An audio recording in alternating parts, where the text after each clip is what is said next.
If something happened tomorrow, would your family know exactly what to do with the house? Most don't, and that's where things start to break down quickly.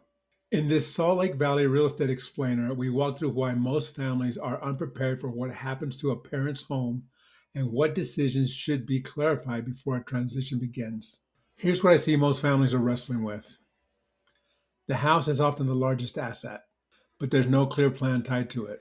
Conversations get delayed because they feel uncomfortable. So when a transition happens, whether it's health related or after a passing, families are trying to figure out everything in real time. That's where stress compounds because there's emotional decisions, time pressure, and very many different options. And the house becomes the center of it all. I usually look at this through three lenses. Clarity, do we actually know the facts? Is the home in a trust or not? What's the mortgage balance? Who is legally responsible? What are my parents' actual wishes? Most families are missing at least one of these. Alignment.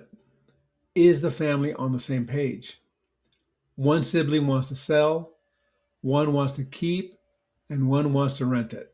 None of these are wrong, but without alignment, decisions stall or turn into conflict. Timing. Are decisions being made proactively or reactively? Proactive decision making means you have better options and more flexibility and better outcomes. Reactive decision making means you have urgency, limited decisions, and pressure. This is often the difference between a smooth transition and a stressful one. A couple of mistakes that I see families make: assuming that we'll figure it out later. Later usually means during a crisis.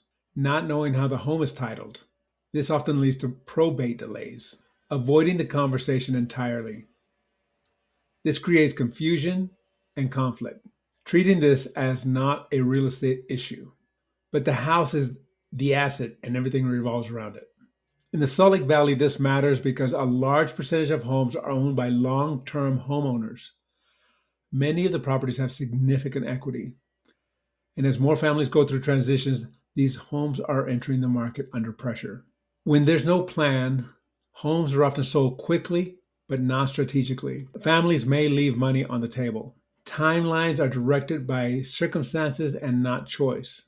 This is becoming more common as more properties shift between generations. This isn't something you need to solve overnight, but having a simple conversation about the house, what it's worth, how it's held, and what the plan is can prevent a lot of unnecessary stress later.